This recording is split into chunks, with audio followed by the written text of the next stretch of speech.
Some would say it's just a matter of time, but authorities say they are absolutely shocked by a popular new website brazenly selling illegal drugs to anyone with a computer.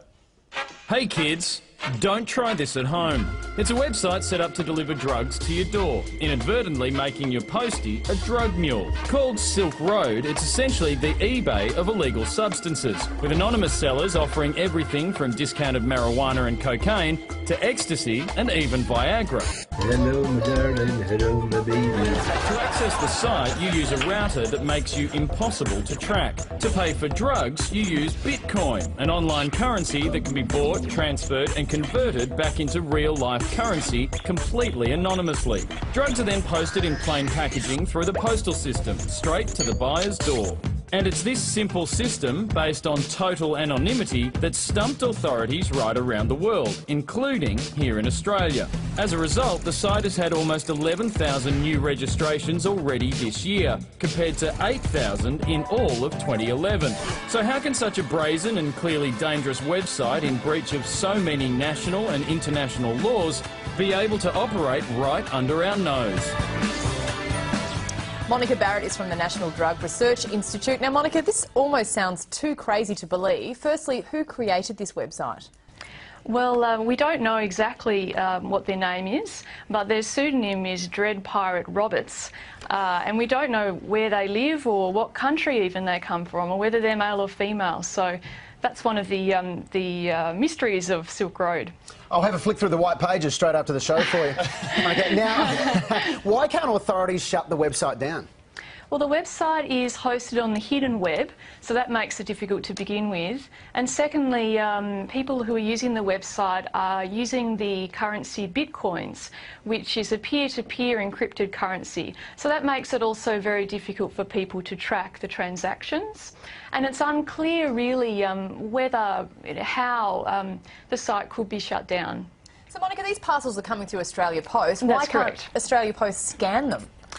Well, look, from what I understand, the sellers do a job to try and make the package look very corporate, so to try and get under the nose, I guess, of customs and the post. And it would be very difficult to actually look at every single package. So some are going to get through. Monica, will the owners of the website be worried now that it's under scrutiny? Look, the owners, from what we can see, have been quite brazen. They've recently had a competition, which was on last Friday, for the International Cannabis Appreciation Day, I guess you could call it, where they were giving away prizes and all this sort of thing. So I don't necessarily think they will be worried now, as the site has been public for quite some time. Monica, if we've learned anything from 50 years of declaring a war on drugs, is that the demand doesn't go away. People are always going to want to get drugs. Does this in some way actually just make that safer for consumers? Well, I think there are a couple of arguments that it would make it safer, but no drug use is safe. But what it does do is it reduces the potential for street violence. And secondly, because there's a rating system, there is a capacity there for, I guess, a recourse of justice if a seller has sold you something that wasn't as it was described. OK, well, thanks for speaking to us tonight, Monica. Thanks very much for having me.